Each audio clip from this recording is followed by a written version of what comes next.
Hello students, आज हम लोग एक बहुत ही इम्पोर्टेंट टॉपिक पढ़ेंगे जिसे हम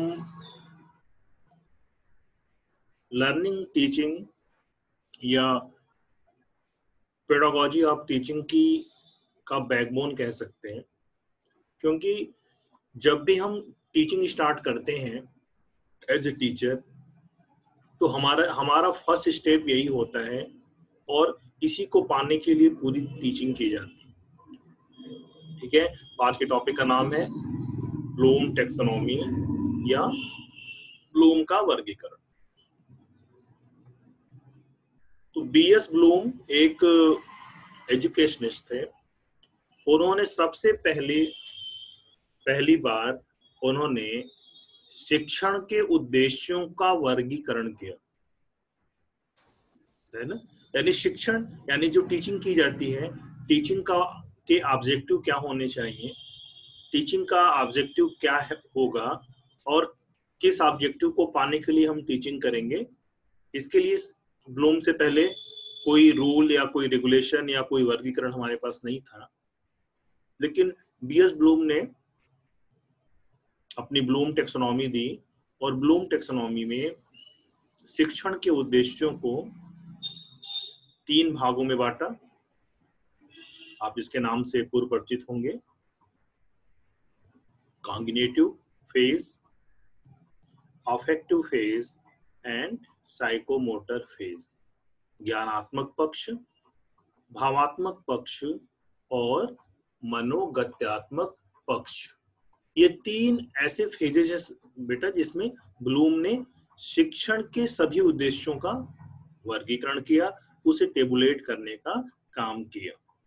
तो आज की क्लास में हम इसी वर्गीकरण को देखने का प्रयास करेंगे और ये भी सोचने का प्रयास करेंगे कि कौन कौन से उद्देश्य किस वर्ग में आते हैं और उन उद्देश्यों का निर्माण हम कैसे करें।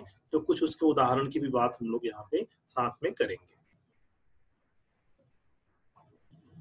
तो सबसे पहले बात आती है बेटा इंस्ट्रक्शनल ऑब्जेक्टिव क्या है।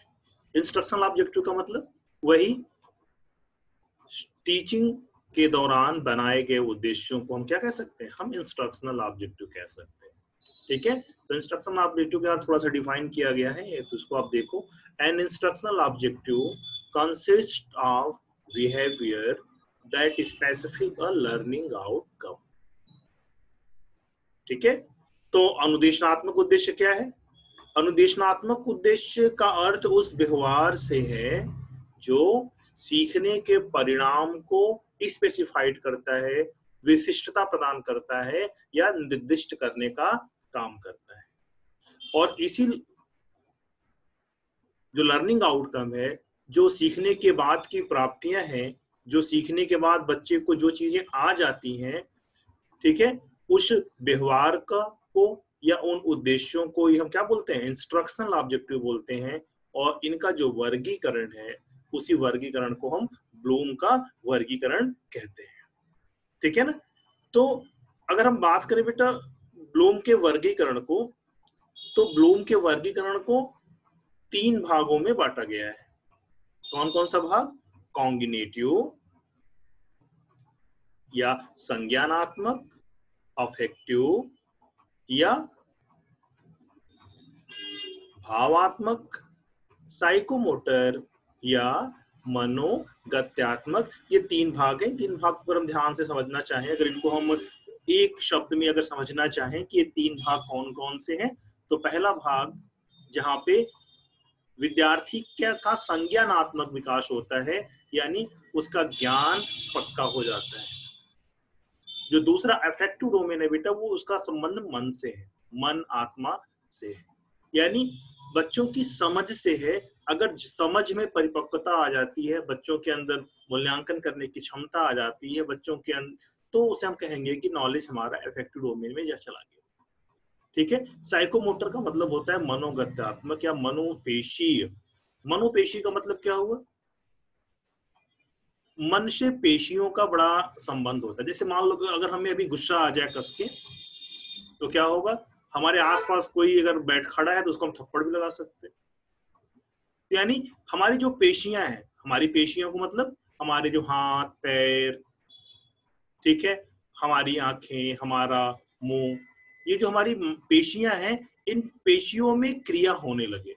यानी कहने का मतलब क्या है, जो हमने ज्ञान सीखा, जो जो ज्ञान हमारे आत्मा तक पहुंचा, यानी हमारे भाव पक्ष तक पहुंचा, अगर उस ज्ञान को का उपयोग करके हम अपने क्रियात्मक पक्ष में ले जाएं, तो इसे हम क्या क्या कह सकते हैं, इसे हम कह सकते हैं मनोगत्यात्मक पक्ष। अगर इसको और अच्छे समझना चाहें तो एग्जाम्पल लिख ले सकते हैं।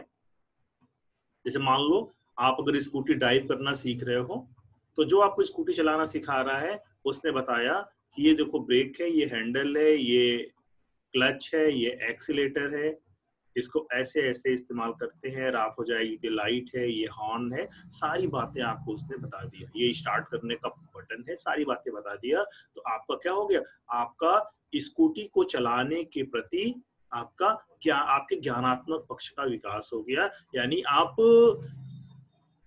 को स्कूटी चलाने के नियमों का संज्ञान हो गया, क्योंकि उसने बता दिया ये सारी मशीनें हैं, इसको ऐसे ऐसे यूज करोगे तो स्कूटी चल पड़ेगी। ठीक है, लेकिन इतने नॉलेज से हमें पूरा पूरा ज्ञान स्कूटी चलाने का नहीं होगा, क्योंकि हम स्कूटी को चला नहीं सकते। अब आती है अफेक्टिव डोमेन की बारी, यानी सीखे हुए ज्ञान को आत्मसात करना, स्वीकार करना। ये अफेक्टिव डोमेन या भावात्मक पक्ष का काम, ठीक है ना। तो अफेक्टिव डोमेन में क्या बात आ गई, अफेक्टिव डोमेन में बात आई, अब हमने क्या किया, अब हमने किसी के सहायता से स्कूटी चलाने की प्रैक्टिस शुरू की, और धीरे धीरे धीरे धीरे एक्सीलेटर कब कितना घुमाना है, ब्रेक कब लेना है, हैंडल कैसे घुमाना है, हॉर्न कब बजाना है, जब इन सारी चीजों का हमने अभ्यास करना शुरू किया, तो धीरे धीरे धीरे धीरे हमने उस ज्ञान को आत्मसात कर लिया, जो हमें पहले से पता था कि स्कूटी ऐसे ड्राइव होती। ठीक है, अब क्या हो गया, अब हमने स्कूटी की प्रैक्टिस करके हम स्कूटी को हमने आत्मसात कर लिया। ये सेकेंड फेज, इसको हम कह सकते हैं भावात्मक पक्ष। अगर हम बात करें मनोगत्यात्मक पक्ष का, तो मनोगत्यात्मक पक्ष का क्या मतलब है, उस सीखे हुए ज्ञान का हम प्रयोग कर सके। उसके बाद क्या हुआ, हम स्कूटी चलाना थोड़ा हमने सीख लिया था, अफेक्टिव डोमेन हो गया।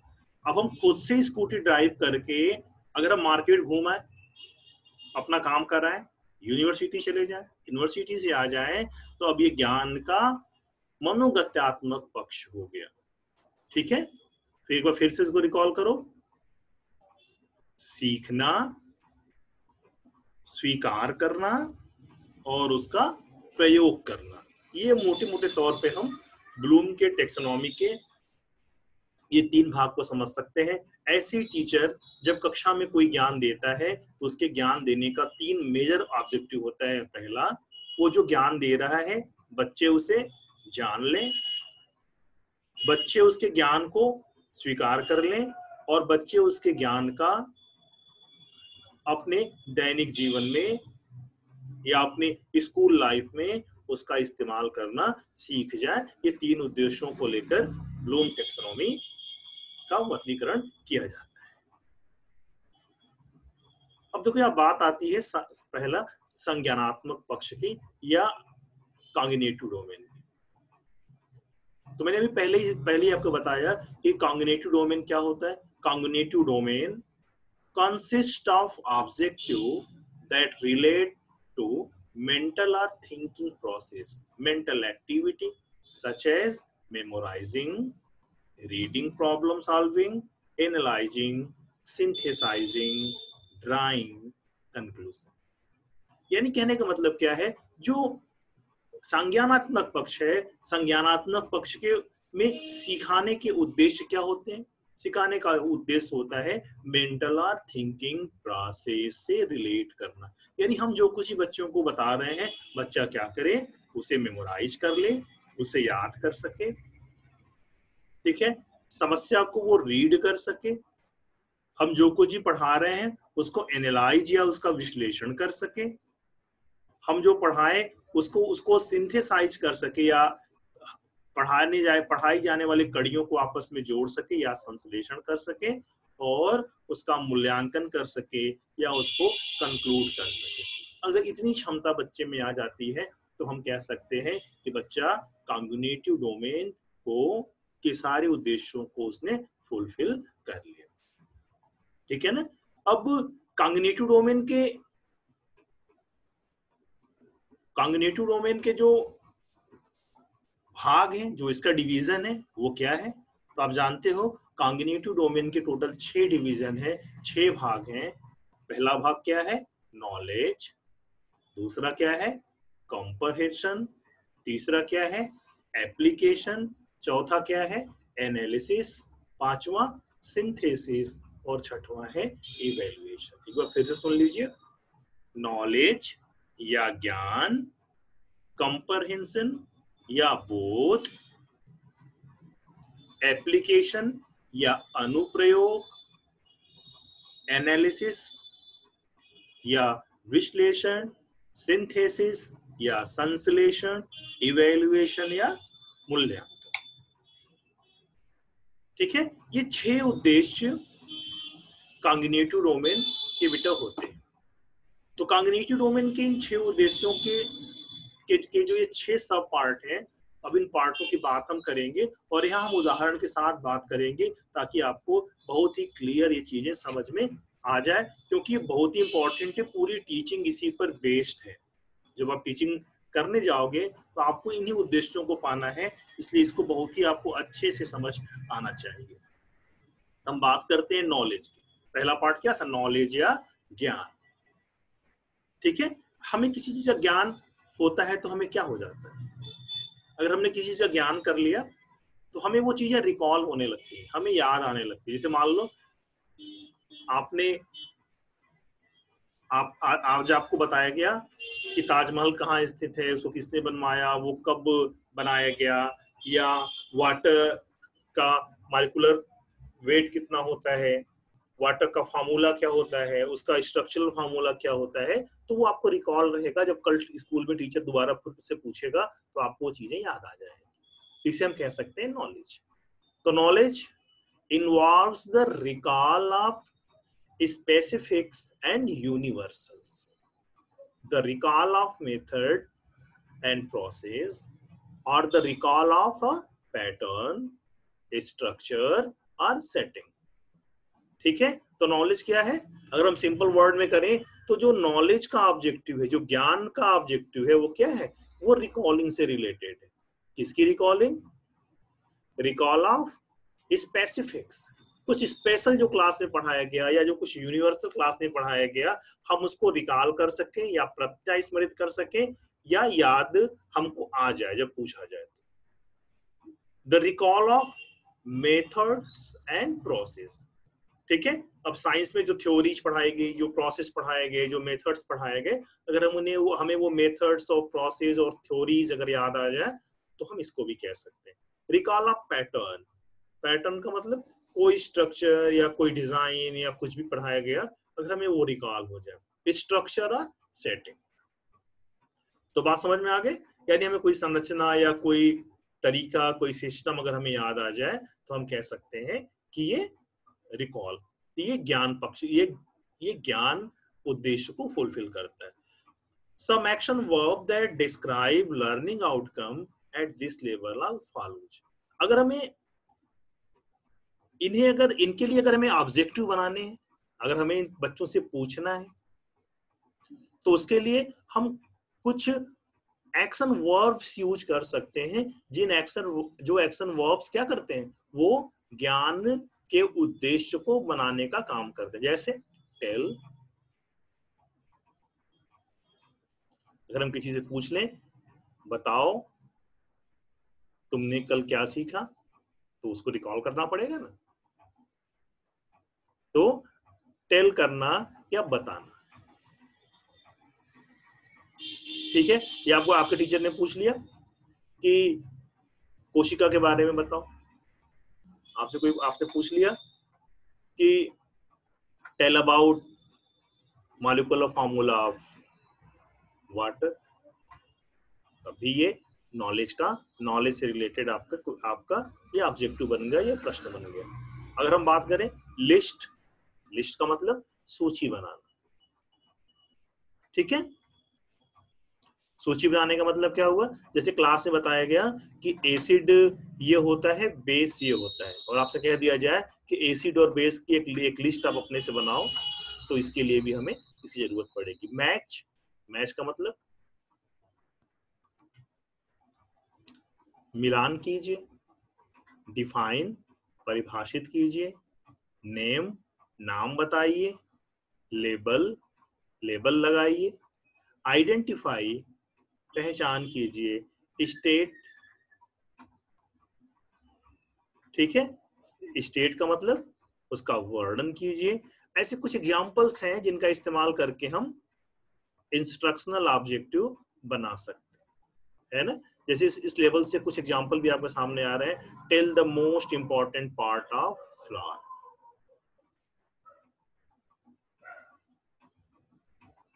ठीक है। दूसरा क्या आया, list the 3 major food groups, state the setting of story. ये कुछ प्रश्न हुए, जिन प्रश्नों का उत्तर अगर बच्चा अपने से देने में एबल हो जाए, कैपेबल हो जाए, तो ये ज्ञानात्मक पक्ष का जो संज्ञानात्मक पक्ष है उसका पहला लेवल बेटा पूरा हो जाएगा। अगर इससे रिलेटेड अगर हमें इंस्ट्रक्शनल ऑब्जेक्टिव लिखना हो तो हम क्या कह सकते हैं, जैसे मान लो हमारे पढ़ाने के बाद बच्चा फ्लावर के इंपॉर्टेंट पार्ट को बताने में अगर वो कैपेबल हो जाता है, वो एबल हो जाता है, तो हम क्या उद्देश्य लेकर क्लास में गए थे, तो हम उद्देश्य बना सकते हैं, learner will able to tell about important part of a flower, ठीक है। तो इसका मतलब क्या हो गया, इसको अगर हिंदी में कहें तो हम क्या कर सकते हैं, छात्र फूलों के प्रमुख भागों के बारे में बता सकेंगे। ये ज्ञानात्मक उद्देश्य हो गया। जैसे मान लो अगर आपसे कोई कहे कि आप 5 उद्देश्य बनाइए, अगर आप फूल के बारे में पढ़ाने जा रहे हैं, तो पहला उद्देश्य आपका ये हो सकता है कि छात्र फूलों के प्रमुख भागों के बारे में बता सकेंगे, ठीक है। फिर से एक बार मैं इंग्लिश इसको, बहुत इंपॉर्टेंट है बेटा, ऐसे ही आपको ऑब्जेक्टिव बनाने हैं। जब आप लेसन प्लान डेवलप करोगे तो इंस्ट्रक्शनल ऑब्जेक्टिव आपको जब बनाने होते हैं तो आपको इसी वे में बनाने होंगे, ठीक है ना। एक बार फिर से इसको मैं इंग्लिश में फिर से एक बार रिपीट कर रहा हूं, तो क्या बोलेंगे, learner will able to tell about most important parts of a flower, ठीक है। ऐसे ही अगर हमको बनाना है, list the 3 major food of groups, यानी खाद्य समूहों की तीन प्रमुख खाद्य समूहों की सूची बनाना अगर बच्चा सीख जाएगा, तो इसका क्वेश्चन क्या इसका ऑब्जेक्टिव क्या बन सकता है, learner will able to list the major food groups, यानी विद्यार्थी खाद्य समूहों की सूची बना सकेंगे, ठीक है। तो आप क्या देख रहे हो, नॉलेज में क्या होता है, एक बार फिर से रिकॉल करें। जब नॉलेज का ऑब्जेक्टिव लेकर चलते हैं तो बच्चे के अंदर रिकॉलिंग कैपेबिलिटी आ जाती है, उसे चीजें प्रत्यास्मरित होने लगती हैं, उसे चीजें याद आने लगती हैं। यानी टीचर ने जो क्लास में पढ़ाया अगर उसे वो अपने आप याद आ जाए अवसर आने पर या प्रश्न पूछने पर, तो इस उद्देश्य को हम कहते हैं नॉलेज, यानी उसको उस चीज का ज्ञान हो गया जिस चीज के बारे में उसे रिकॉल हो रहा है, ठीक है। और फिर मैंने इसके कुछ आपको एक्टिव वर्ब्स भी बताए। इन एक्टिव वर्ब्स को बेटा निश्चित रूप से अलग कॉपियों पर लिख लेना, क्योंकि जब आप माइक्रो टीचिंग आप करना शुरू करोगे तो वहां एक स्किल आती है, इंस्ट्रक्शनल ऑब्जेक्टिव स्किल। तो उस स्किल में आपको अपने टॉपिक के लिए, आप जो चैप्टर पढ़ाने वाले हैं उसके लिए आपको इंस्ट्रक्शनल ऑब्जेक्टिव्स बनाने होते हैं, तो वहां बनाने के लिए इन्हीं क्रियाओं की जरूरत पड़ती है। जैसे क्या है, टेल माने बताना, लिस्ट सूची बनाना, मैच मिलान करना, डिफाइन परिभाषित करना, नेम नाम लिखना, लेबल, लेबल लगाना, आइडेंटिफाई, पहचान करना, स्टेट, कथन करना, या जो इस तरह के जितने भी वर्ब्स हैं, ये सारे वर्ब्स का इस्तेमाल करके हम ऑब्जेक्टिव राइटिंग करेंगे। तो इस पे बहुत ही अच्छे से फोकस करना, ठीक है। अब हम बात करते हैं इसके दूसरे फेज की, दूसरे इसके पार्ट की। तो दूसरा पॉइंट इसका है कंपरहेंशन, या कंपरहेंशन को हिंदी में क्या कहेंगे, बोध। तो पहला उद्देश्य क्या था, ज्ञान, और दूसरा उद्देश्य क्या है, बोध। तो बोध का मतलब क्या है, कई बार कहा जाता है इसको कुछ नहीं आता हुआ था, इसको किसी चीज का बोध नहीं है, या इसकी कंप्रहेंसिव कैपेबिलिटी जीरो है, इसका मतलब उसकी समझदारी गायब है, उसे कुछ समझ में नहीं आता। तो comprehension refer to a type of understanding such that the individual can make use of the material or the idea being communicated without necessary relating to other material or setting is its fullest implications। यानी कहने का मतलब क्या है, कहने का मतलब है कि जो बोध है, बोध किधर रेफर करता है, बोध समझ की ओर रेफर करता है। यानी बोध का जो मतलब है वो पढ़ाए गए पाठ या पढ़ाए गए लेक्चर्स या प्रकरण के बोध से संबंधित है ना। जब बच्चों के कोई के अंदर किसी चीज का बोध आ जाता है, जब चीजें बोधगम्य हो जाती हैं, तो उसकी समझ उस ज्ञान के प्रति थोड़ी सी बढ़ जाती है, ठीक है। यानी कंपरहेंशन क्या करता है, कंपरहेंशन जो है वो समझ से संदर्भित होता है, जैसे कि व्यक्ति सामग्री का उपयोग कर सकता है या विचार को अन्य सामग्रियों से संबंधित कर सकता है, बिना आवश्यक रूप से प्रेषित कर सकता है। ये कुछ, या अगर हम सिंपल वे में कहें तो कंपरहेंशन का मतलब है अंडरस्टैंडिंग से या समझ के बढ़ाने से। यानी आपने जो कुछ भी पढ़ाया अगर उससे बच्चों का समझ भी बढ़ रहा है तो हम कह सकते हैं ये कंपरहेंशन फेज का ऑब्जेक्टिव हमारा पूरा हो रहा है। अब इससे रिलेटेड कुछ वर्ब्स हैं, एक्शन वर्ब्स यहाँ पर भी कुछ हैं जो समझ से पर जो आधारित कुछ या कुछ बेस्ड, समझ पे कुछ बेस्ड एक्शन वर्ब आपके सामने आ रहे हैं, जैसे describe, explain, rewrite, extend, estimate, paraphrase, convert, infer, predict, interpret, और ऐसे ढेर सारे वो एक्शन वर्ब्स जो समझ को इंगित करते हैं, जो समझ से को इम्प्लाई करते हैं, उन सारी वर्ड्स को हम यहाँ इस्तेमाल कर सकते हैं, जैसे व्याख्या करना, अनुमान करना, परिवर्तित करना, भविष्यवाणी करना, विस्तार करना, ठीक है, प्रस्तुत करना, मूल्य आकलित करना। ये सारे उद्देश्य हम लगा के हम कंपरहेंशन फेज के ऑब्जेक्टिव हम बना सकते हैं। अब हम यहाँ बात करेंगे बेटा कंपरहेंशन फेज के कुछ एग्जांपल्स के, जैसे कुछ एग्जांपल्स आपके स्क्रीन पे शो भी हो रहे हैं, इसको आप रीड भी कर लीजिए। तो पहला एग्जांपल क्या है, explain the process of circulation of the blood, ठीक है।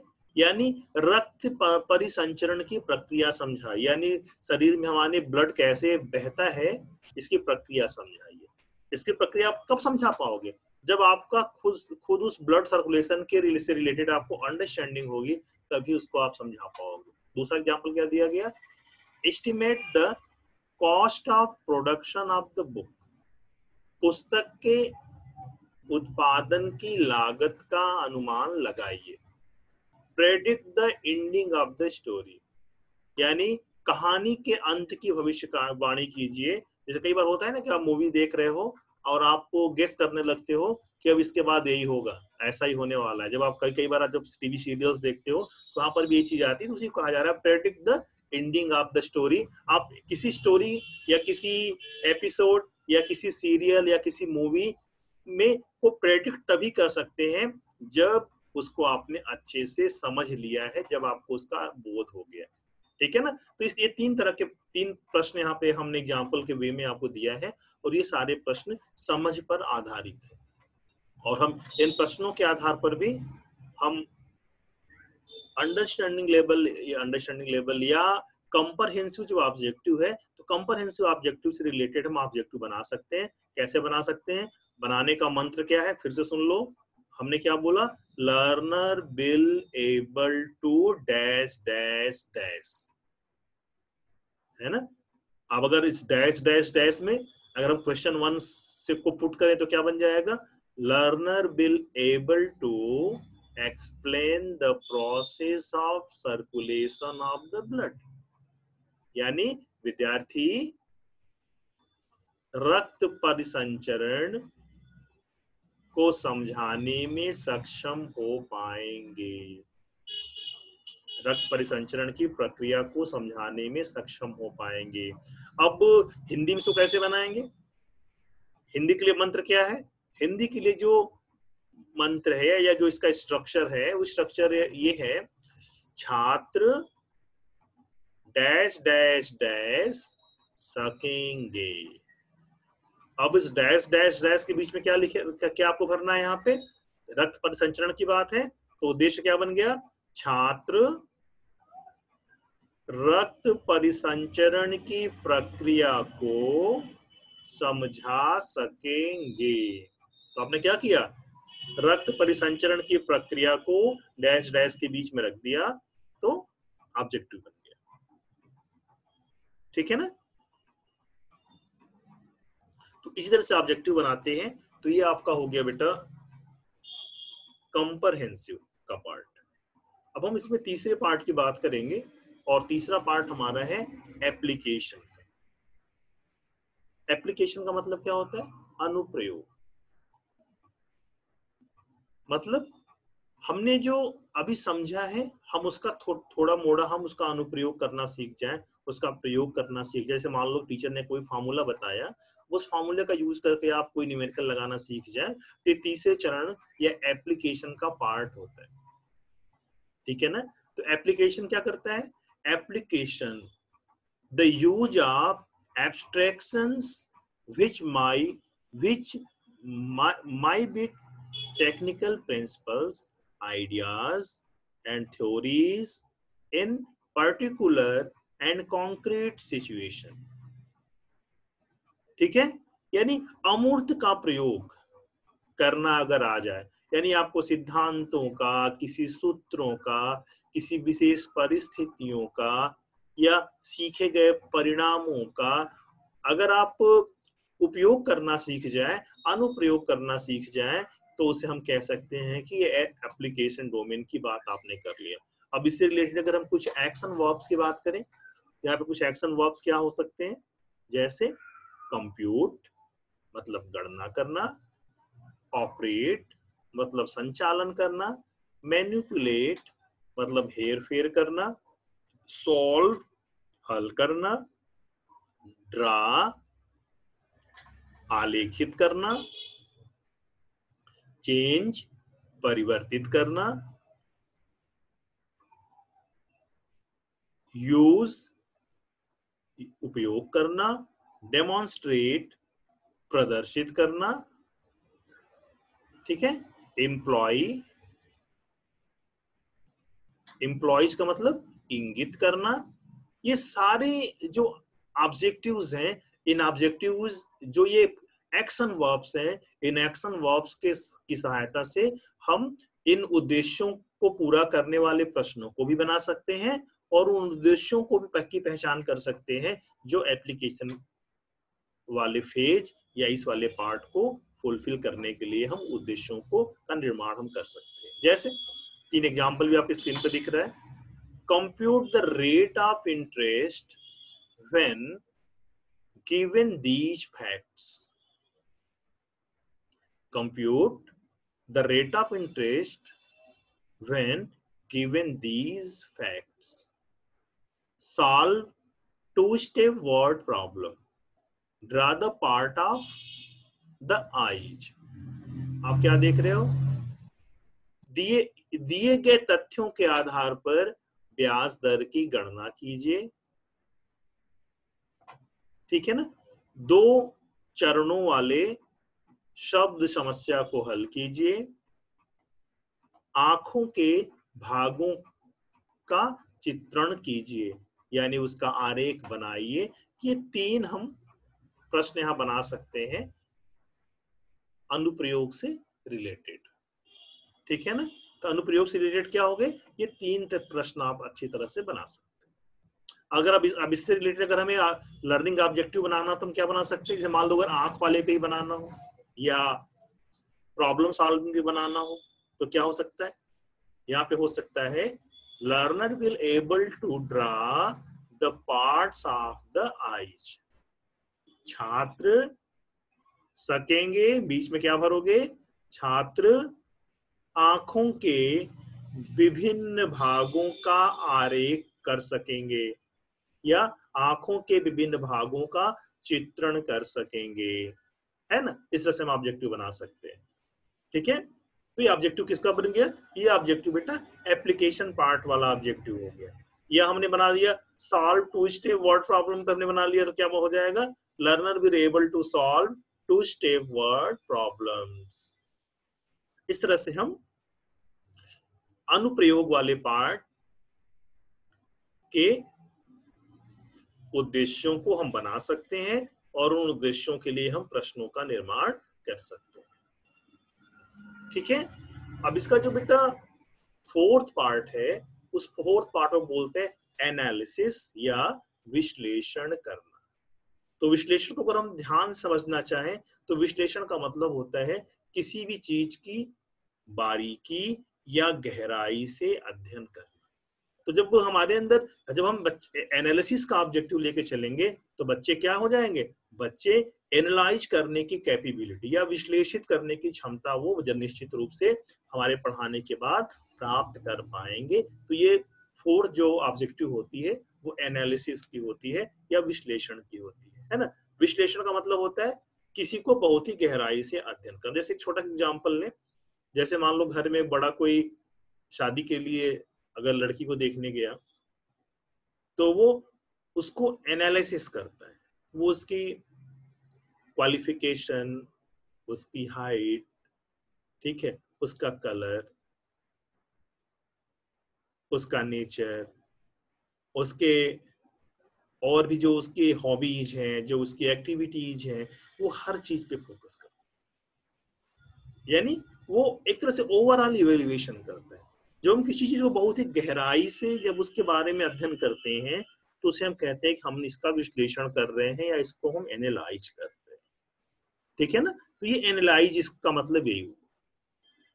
अगर हम एनालाइज को अगर हम समझना चाहें शब्दों में तो हम कह सकते हैं the breaking up of communication or text into its constituent element or parts such that the relative hatchery of ideas is made clear and are the relations between the ideas expressed are made explicit। यानी विश्लेषण क्या है?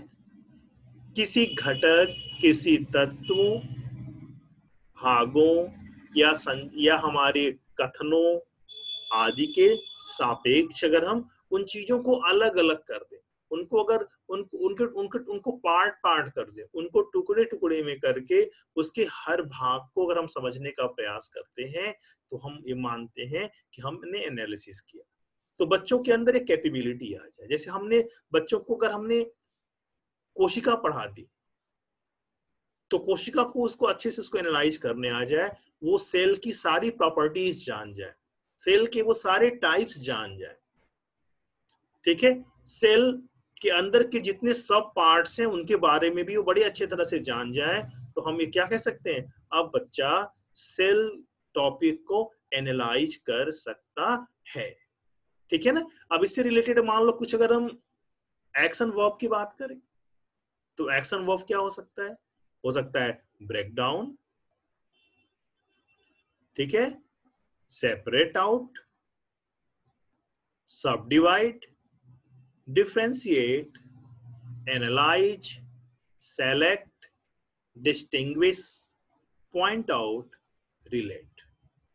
ये कुछ action verb है जिन verbs को लगाकर हम एनालिसिस से रिलेटेड हम ऑब्जेक्टिव बना सकते हैं और एनालिसिस से रिलेटेड हम प्रश्नों का निर्माण भी कर सकते हैं। अब जैसे कि अगर इसको हिंदी में अगर हम कहें तो ब्रेक करने का मतलब क्या होता है, ब्रेक डाउन का मतलब तोड़ना, सेपरेट आउट अलग अलग करना, डिवाइड विभाजित करना, डिफ्रेंशिएट अंतर करना, एनालाइज विश्लेषण करना, सेलेक्ट चयन करना, डिस्टिंग्विश भेद करना, है ना, रिलेट संबंधित करना, पॉइंट आउट इंगित करना। अगर ये सारी चीजें करने में अगर हम सक्षम हो जाते हैं किसी पर्टिकुलर टॉपिक को पढ़ने के बाद, ठीक है, तो हम ये कह सकते हैं, जैसे मान लो एक यहीं पे एक मंजिल से हम सेल की बात कर रहे हैं, अगर बच्चा ह्यूमन सेल और सेल को क्या बोलेंगे, बॉटनिकल सेल में अगर वो डिस्टिंग्विश कर पाए, यानी जंतु और वनस्पतियों की कोशिकाओं में अगर वो अंतर कर पाए, तो ये एनालिसिस का पार्ट हो गया। ठीक है ना। ऐसे देखो कुछ एग्जांपल आपकी स्क्रीन पे आ रहे हैं यहाँ पे, इसको आप देख सकते हो। जैसे पहला एग्जांपल है, point out the main characters in the story. जैसे मान लो अगर हमने कोई स्टोरी हमने पढ़ी, कोई अभी सीरियल देखा, और उस सीरियल के सारे कैरेक्टर्स के बारे में अगर हम बता पाए कि ये कैरेक्टर कैसा है, ये विलेन है, ये हीरो है, ये हीरोइन है, ये साइड हीरो है, ये इसमें कॉमेडियन है, अगर हम कर पाए तो इसका मतलब क्या हुआ, हम उस सीरियल या उस मूवी या उस स्टोरी को हम एनालाइज कर पा रहे हैं। ठीक है, तो कहानी में मुख्य पात्रों को इंगित करें। दूसरा क्या हो गया, distinguish the relevant from irrelevant details in the passage. Relate the ending of the story of the beginning of the fable.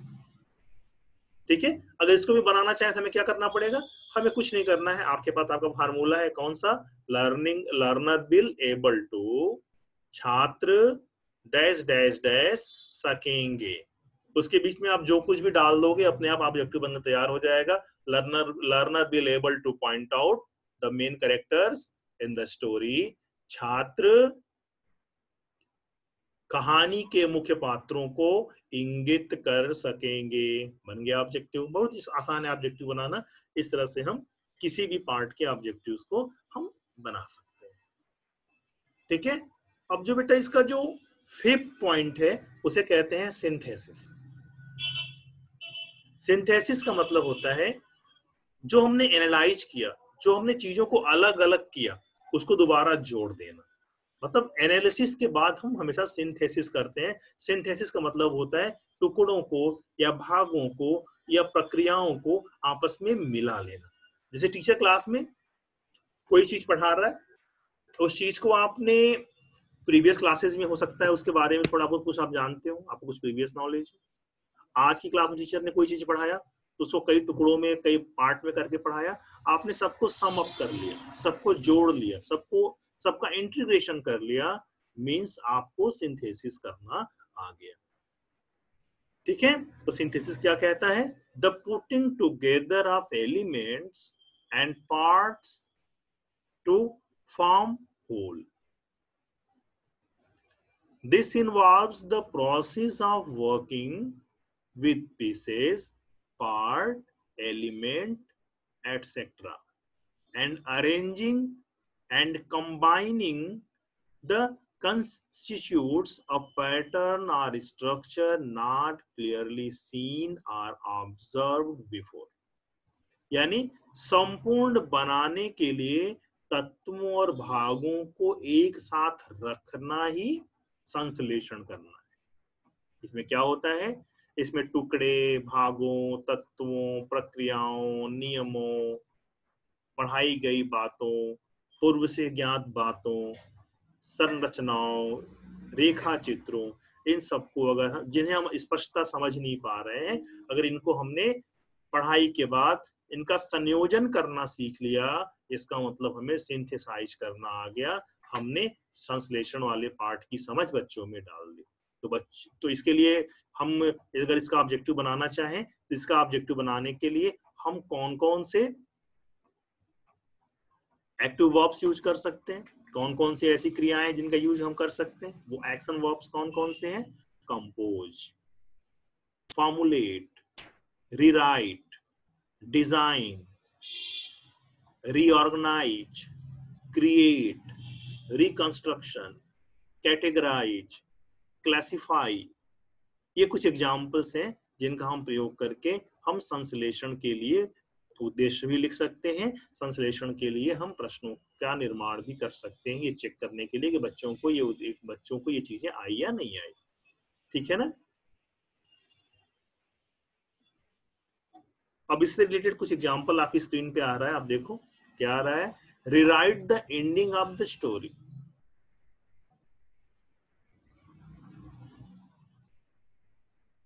कहानी के अंत को फिर से लिखिए। Compose A haiku about raindrops. ठीक है ना? रेनड्रॉप्स के बारे में क्या है, अपने विचार लिखिए, क्या होता है रेनड्रॉप्स के बारे में आप बताइए। Classify animals according to their habitat. उनके आवास के आधार पर जानवरों को वर्गीकृत कीजिए। अब इनको भी बनाना चाहे, अगर इनसे रिलेटेड उद्देश्य बनाना चाहे तो क्या करेंगे, वही लर्नर विल एबल टू, बाकी तीनों में से कोई भी जोड़ लीजिए। छात्र डैश डैश डैश सकेंगे, क्या सकेंगे, जानवरों को आवास के आधार पर वर्गीकृत कर सकेंगे, या classify animal according to their habitat. अब जो इसका लास्ट पार्ट है, छठा जो इसका पार्ट है संज्ञानात्मक पक्ष का, उसे कहते हैं मूल्यांकन या इवेल्युएशन। ठीक है? इस पार्ट में क्या बताया गया, इस पार्ट का मतलब होता है बेटा किसी को जज करना। इवेल्युएट करने का मतलब क्या होता है, जज करना। जैसे अगर आपके घर में बताया गया कुछ खीर बनी, खीर मम्मी ने दिया आपको, पूछा कैसी बनी है, तो आप कहते हो अच्छी है, खराब है, ठीक ही है, थोड़ी चीनी और डाल दो, थोड़ा मेवा कम है। इस तरह की जो आप रिप्लाई देते हो, रिप्लाई क्यों देते हो, क्योंकि आपने उस खीर को जज कर लिया, इवेल्युएट कर लिया। तो इवेल्युएशन का मतलब क्या है, इवेल्युएशन का मतलब है जजमेंट से, है ना। The judgement about the value of the material and methods for given purpose. Evaluation involves quantitative and qualitative judgment about the extent to which materials and method satisfy criteria. यानी कहने का मतलब ये है कि इवेल्युएशन क्या है, इवेल्युएशन पढ़ाई की चीजों का गुणात्मक अथवा परिमाणात्मक मूल्यांकन है। इसी मूल्यांकन को हम क्या बोलते हैं, इवेल्युएशन। यानी जब बच्चों के अंदर इवेल्युएशन वाला उद्देश्य पूरा हो जाएगा तो पढ़ाई गई चीजों का वो जजमेंट कर पाएंगे कि सर ने क्या पढ़ाया, कितना पढ़ाया, कैसे पढ़ाया। ठीक है, उसे कंक्लूड करना, उसका सारांश लिखना, उसका एब्स्ट्रैक्ट लिखना। ठीक है, तो ऐसे कई कामों कर सकते हैं। और इससे रिलेटेड कुछ एक्शन वर्ब भी आपके स्क्रीन पे शो हो रहे हैं, इसको आप पढ़ सकते हैं। क्या क्या है, अप्राइज, क्रिटिसाइज, जज, compare, defend, conclude, contrast, justify, support. ठीक है, मूल्यांकन करना, आलोचना करना, न्याय करना, तुलना करना, बचाव करना, है ना। ये कुछ इस तरह के आपको दिखाई पड़ रहे हैं। इनके आधार पर हम मूल्यांकन से रिलेटेड उद्देश्य हम बना सकते हैं। ठीक है, अब आप देखो इससे रिलेटेड अगर प्रश्नों का निर्माण करें, जैसे मान लो बच्चे अगर हमने सिखा लिया, तो बच्चों को की जांच करने के लिए कि उन्हें आया कि नहीं आया, इसके लिए हम प्रश्न कैसे बनाएंगे। 3 एग्जाम्पल आपको स्क्रीन पे दिखाई पड़ रहा है, देखो आप। Justify the use of parable in the president's speech. राष्ट्रपति के भाषण में दृष्टांतों के उपयोग को सही ठहराते हैं या सही ठहराइए। Judge the worth of the literacy piece according to the criteria previously discussed। पहले से चर्चा किए गए मानदंडों के अनुसार साहित्यिक कृति के मूल्यांकन का न्याय कीजिए। Compare the economic conditions of the country during the Spanish regime and the New Republic। स्पेनिक शासन और न्यू रिपब्लिक शासन के दौरान देश की आर्थिक स्थिति की तुलना कीजिए। अब अगर इससे रिलेटेड हमें उद्देश्य बनाना है तो हमें क्या करना पड़ेगा, फिर वही फॉर्मूला मैं आपको पैटर्न मैंने बता दिया है। इंग्लिश में learner will able to dash dash dash, Hindi में छात्र डैश डैश डैश सकेंगे, बस इसको रख देंगे। Learner will able to justify, जज, क्रिटिसाइज, कंपेयर, ठीक है, कंक्लूड, हम जोड़ते जाएं और नए नए शब्द बनाते जाएं। छात्र डैश डैश डैश न्याय कर सकेंगे, तुलना कर सकेंगे,